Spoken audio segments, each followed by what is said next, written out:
Bonjour, bonne année. Le 1er janvier est un jour d'action de grâce. Action de grâce à Dieu pour la vie qu'il nous donne. Action de grâce pour l'année qui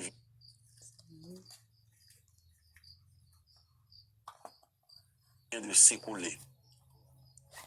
Elle a eu ses joies et certainement de nombreux jours de peine, d'angoisse et de souffrance. Mais nous les avons surmontés grâce à la bénédiction et à la protection de Dieu. Jour d'action de grâce parce que nous avons joie. Nous lever dans l'autre année.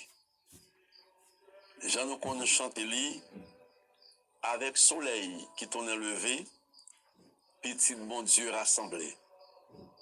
Papa nous, nous l'autre journée, vini dit merci mon Dieu. Papa nous, nous l'autre année, vini dit merci mon Dieu. Le 1er janvier est aussi un jour de bénédiction.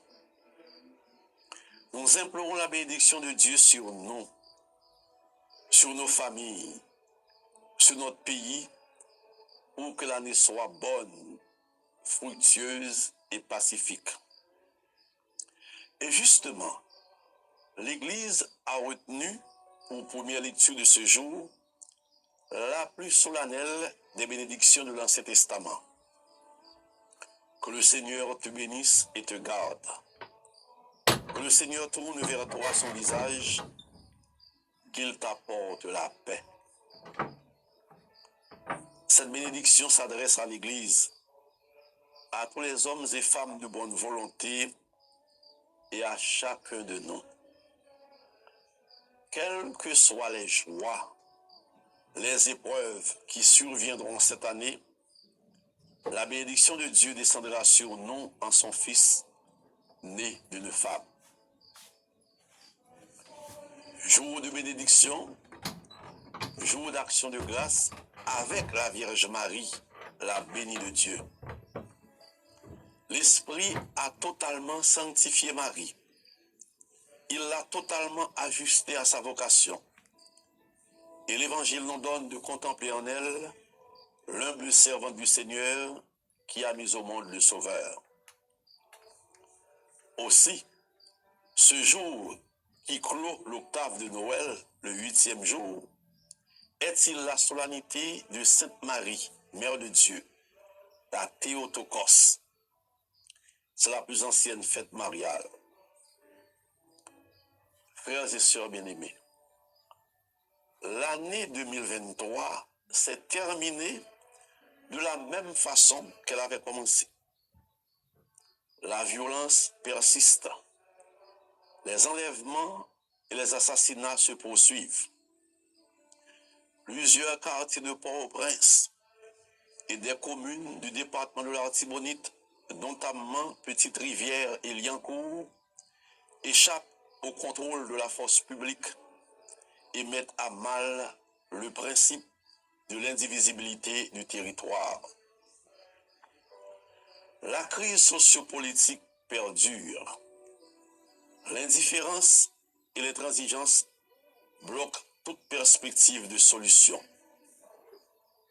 Le niveau de vie de la population se dégrade à un rythme effréné.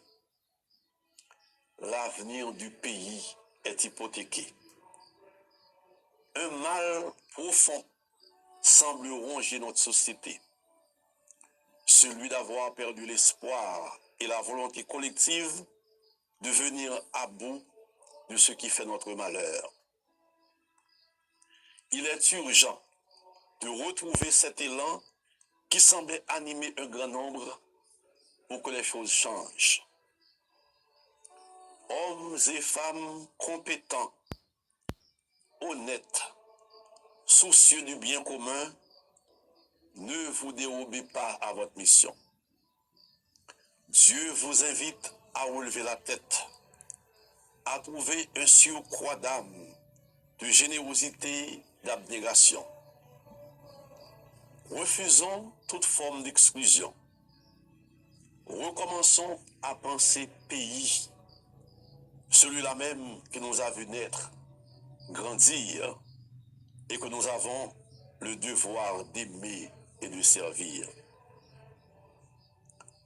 En ce jour de l'an, solennité de Sainte Marie, Mère de Dieu, et journée mondiale de la paix, prions pour que nous tous, ministres de l'Église, serviteurs de l'État, militants de la paix, éducateurs, professionnels, hommes et femmes,